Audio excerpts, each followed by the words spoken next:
Bom, uma reviravolta diplomática e, olha, de peso, acaba de sacudir as relações entre o Brasil e os Estados Unidos. Pois é. Numa decisão que, assim, pegou muita gente de surpresa, o governo americano reverteu uma medida que era duríssima. Sim. E retirou um dos ministros mais proeminentes do nosso Supremo Tribunal Federal de uma poderosa lista de sanções. É um desfecho que, olha, vinha sendo negociado nos bastidores, mas que agora, tornado público, tem implicações que vão muito, mas muito além dos nomes que estavam na lista. Ah, sem dúvida. É um verdadeiro lance no xadrez geopolítico. Com certeza. E pela nossa conversa de hoje, vamos justamente destrinchar essa notícia. A fonte é CNN Brasil, publicada agora, dia 12 de dezembro de 2025. Certo. A matéria detalha a remoção do ministro Alexandre de Moraes, da sua esposa e até de uma empresa da família, da lista de sanções da famosa Lei Magnitsky. E o nosso objetivo aqui, então, vai ser entender não só o que aconteceu, mas por que isso é tão relevante, né? Exato. O que são, afinal, essas sanções? Por que elas foram aplicadas com tanta veemência, em primeiro lugar? E o mais importante, né? E, principalmente, o que essa retirada repentina nos diz sobre o futuro da diplomacia entre os dois países. Certo, tem muita coisa acontecendo aqui, então vamos por partes. O fato central, segundo a reportagem, é que o governo de Donald Trump removeu oficialmente o ministro Alexandre de Moraes. Certo. A esposa dele, Viviane Barsi de Moraes, e a empresa Lex Institute. Todos foram da lista. E é bom lembrar a cronologia, né? Sim, por favor. O ministro foi sancionado em julho, a esposa dele em setembro. Foi uma escalada bem rápida. Muito rápida. E para a gente entender o tamanho dessa reversão, a gente precisa lembrar da força da acusação inicial. Nossa, sim. O governo americano não mediu palavras na época. Não mesmo. A justificativa para as sanções era baseada em alegações de que o ministro teria autorizado, abre aspas, prisões preventivas arbitrárias. E também que ele agia para suprimir a liberdade de expressão no Brasil. Exato. O que me chocou na época, e a matéria relembra isso muito bem, foi o tom da declaração oficial do Tesouro americano. O secretário Scott Bessent usou a expressão caça às bruxas ilegal. Caça às bruxas ilegal. Isso é uma linguagem que a gente raramente vê na diplomacia formal entre países aliados. O que isso dizia sobre a intenção original deles? Dizia que a intenção era mandar um recado inequívoco e muito duro. A diplomacia tem seus códigos, né?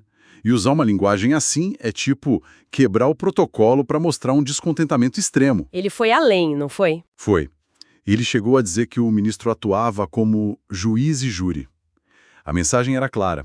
Para os Estados Unidos, naquele momento, as ações do ministro eram vistas como uma violação fundamental de princípios democráticos. E é importante frisar que tá nessa lista não é só uma mancha no currículo, né? De jeito nenhum. As consequências são muito práticas e, assim, muito severas. A reportagem cita a lei dizendo que todos os bens e interesses das pessoas sancionadas que estejam nos Estados Unidos ou em posse ou controle de cidadãos americanos são bloqueados. E isso é brutal. Brutal. Brutal é a palavra. Pensa no impacto disso. De um dia para o outro, qualquer conta em dólar que a pessoa tenha, qualquer investimento, um plano de viagem para os Estados Unidos, tudo isso congela. Acaba. É uma arma diplomática muito pessoal e eficaz.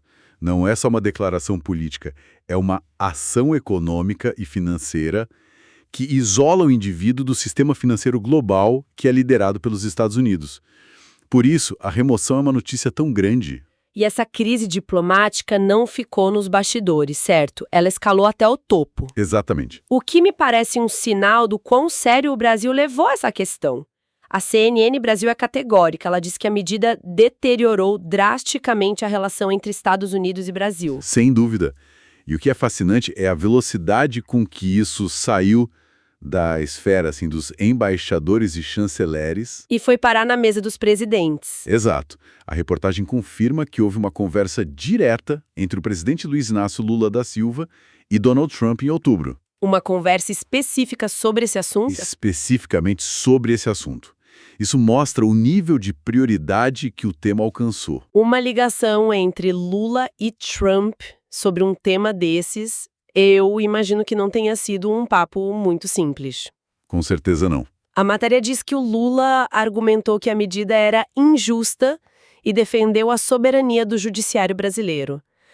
Mas, assim, no mundo da alta diplomacia, um apelo à justiça raramente é suficiente para reverter uma decisão tão forte, né? Não mesmo. O que mais pode ter estado em jogo ali? Olha, essa é a pergunta de $1 milhão. Uma reversão como essa raramente acontece no vácuo. Ela geralmente é parte de uma negociação muito maior. Certo. Embora a matéria não detalhe os pormenores, é praxe diplomática que para uma concessão dessa magnitude haja acenos em outras áreas. O Brasil pode ter sinalizado cooperação em pautas de interesse americano, sabe? Que tipo de pautas? Talvez na área comercial, talvez em questões ambientais ou de segurança regional.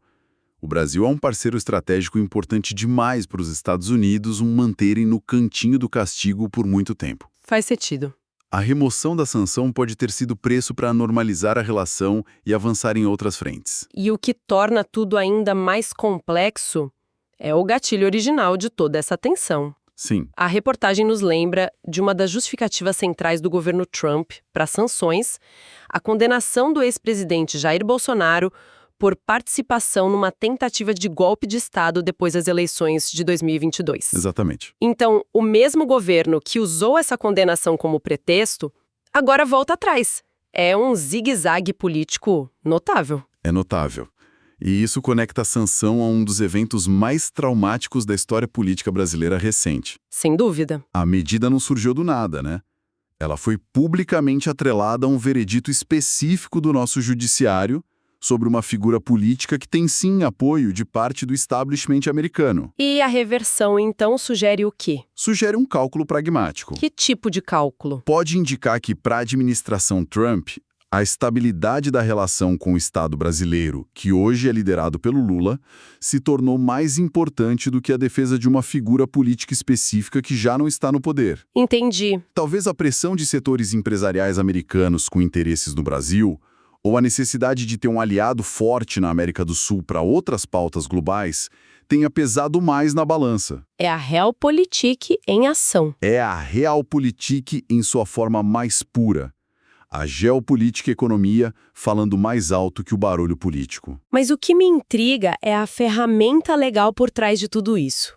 Como é que uma lei americana tem esse poder todo sobre uma autoridade de outro país, um país soberano? Aí está o ponto. A matéria nos apresenta a arma do crime, por assim dizer, a Lei Magnitsky. E a história dessa lei é, ao mesmo tempo, trágica e surpreendente. O nome não é por acaso. De onde vem? Vem de Sergei Magnitsky, um advogado russo que, em 2008, descobriu um esquema de corrupção colossal, de $230 milhões, envolvendo autoridades do alto escalão do governo russo. Nossa! Ele denunciou. E aí, ele foi preso por essas mesmas autoridades e morreu na prisão em 2009, depois de ser torturado e ter tratamento médico negado. Que história terrível. Então a lei foi uma resposta direta a esse caso. Foi. Aprovada em 2012 no governo Obama, a Magnitsky Act original era muito específica. Qual era o objetivo? O objetivo era punir os indivíduos russos diretamente envolvidos na morte do Sergei Magnitsky. E as sanções eram as mesmas que a gente viu agora: congelamento de bens nos Estados Unidos e proibição de vistos. Era uma ferramenta de justiça focada, cirúrgica. Pera um pouco. Então uma lei criada para punir os responsáveis pela morte de um advogado na Rússia, em 2012, Exato. acabou sendo a base para congelar os bens de um ministro do STF brasileiro em 2025. Essa conexão é surpreendente. Como foi que essa transformação aconteceu? Essa é a virada-chave na história toda. Em 2016, uma emenda, que ficou conhecida como Global Magnitsky Act, transformou completamente o escopo da lei. Como assim? Ela deixou de ser sobre a Rússia e sobre o caso Magnitsky específico e se tornou uma ferramenta de política externa global.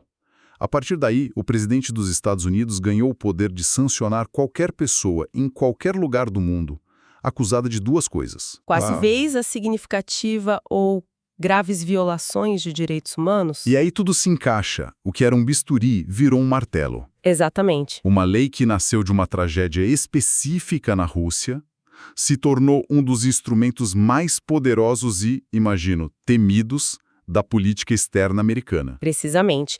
E é um instrumento que dá aos Estados Unidos um alcance extraterritorial imenso. Permite que o executivo americano atue como uma espécie de polícia global de direitos humanos e anticorrupção. E eles podem aplicar essas punições financeiras de forma unilateral. Unilateral, sem precisar passar pelo Conselho de Segurança da ONU ou por qualquer outro órgão multilateral. E isso, claro, gera muitos debates sobre soberania, como a gente viu nesse caso. Faz todo sentido. Entender essa origem e essa evolução da lei deixa muito claro por que a sua aplicação e agora a sua remoção são eventos tão significativos. Não é uma decisão trivial. Não. É o acionamento de uma peça de artilharia pesada da diplomacia. E o fato de terem recuado mostra o quão complexa a situação se tornou.